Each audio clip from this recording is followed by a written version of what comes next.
हमने पूरे देश में मंगल शनिवार लाखों गांव में हर सप्ताह हनुमान चालीसा शुरू किया है।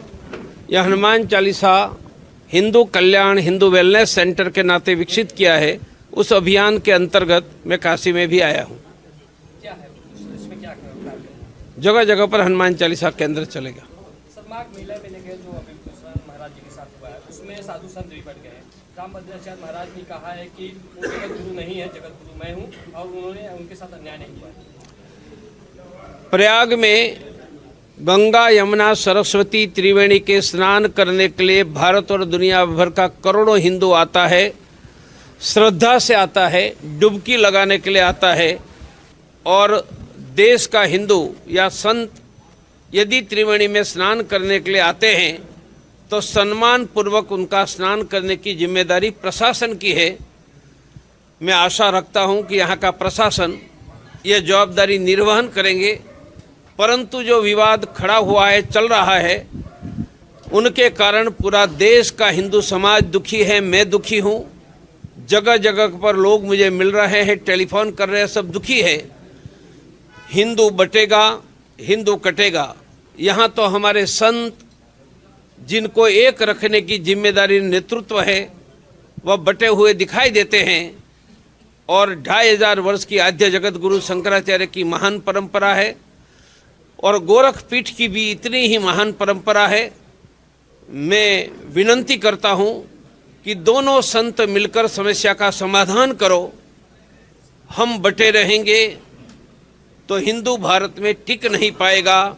समस्या का समाधान करो और विवाद शांत करो। सर, सवाल ये कि साधु संतों को जिस तरह सीखा पकड़ा गया, स्नान करने से रोका गया, क्या उनका कहना है कि हिंदू के धर्म गुरु के साथ ही हो सकता है, अन्य किसी धर्म के गुरु के साथ होता तो बवाल होगा। मैंने जो कहना था वह कह दिया कि सम्मान के साथ स्नान करवाना चाहिए, प्रशासन की जिम्मेदारी है। सर, मणिकर्णिका घाट को लेकर भी बवाल हो रहा है वाराणसी में। सीखा माता अहिल्याबाई जो बाबा विश्वनाथ का जीर्णोद्धार की थी, उनको लेकर भी हो रहा है, तो किस तरह देख रहे हैं इसको? हर जगह सही हो रहा है, गलत हो रहा है देखने वाले सीओ पुलिस कोतवाल होते हैं।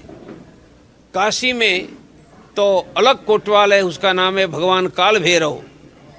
काल भैरव सच क्या है वो भी देखते हैं, गलत देखकर दंड करते हैं। तो सत्य और धर्म पथ पालकम अधर्म पथ नाशकम, यही भगवान काल भैरव का काम है। तो क्या सच क्या झूठ मुझे पता नहीं है। सच है तो काल भैरव भगवान रक्षा करेंगे, और अधर्म का आचरण कोई हुआ है तो जरूर उनका दंड देने का काम करेंगे। मैं काल भैरव भगवान पर छोड़ देता हूं कि वहां क्या हो रहा है। आप जगह जगह बजरंगबली का पाठ कराने के लिए कह रहे हैं, और लेकिन जो है तमाम जो हिंदू को बर्बरता के साथ मारा जाता है, जलाया जाता है, तो ऐसे में फिर कैसे हिंदू का आगे बढ़ेगा? जगह जगह पर हनुमान चालीसा पाठ होगा, लाखों जगह पर, और कोई एक हिंदू का अपमान होगा तो लाखों हनुमान चालीसा से, कहीं हजारों कहीं लाख, आवश्यकता है तो करोड़ों हिंदू एक हिंदू के अपमान के लिए खड़े होंगे। ये व्यवस्था का नाम ही हर सप्ताह सामूहिक हनुमान चालीसा केंद्र है। ममता बनर्जी कह रही है कि हम जब जीत जाएंगे तो दिल्ली छीन लेंगे, तो फिर कैसे? राजनीति है, चुनाव आते बोलते रहते। चुनाव में बोलने वालों पर आप कब से ध्यान देने लगे हैं? कल वह साथ में बैठकर अच्छा अच्छा रसगुल्ला खाएंगे और आप झगड़ते रहोगे। ओवैसी जी कह रहे हैं कि ऐसा दिन भी आएगा जो बुर्के वाली जो है मतलब वजीर आला बनेगी। महाराष्ट्र में चुनाव हुआ है, बिहार में हुआ है।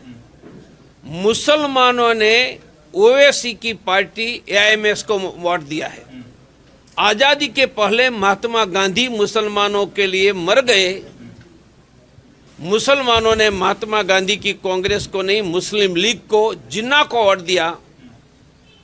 आज भारत की धर्मनिरपेक्ष पार्टी में नाम के साथ कांग्रेस, सपा, बसपा, एनसीपी मुसलमानों के लिए जुग जुग गए, परंतु मुसलमान ने अंत में मुसलमानों को वोट दिया, अर्थात ओवैसी को वोट दिया। और कांग्रेस, सपा, बसपा, एनसीपी महाराष्ट्र और बिहार में लटक गए। मैं सभी धर्मनिरपेक्ष पार्टी को कहता हूं कि मुसलमानों पर भरोसा मत करो। गांधी जी ने किया था, तो अभी वह जिन्ना के साथ गए, आपने किया वो ओवैसी के साथ गए।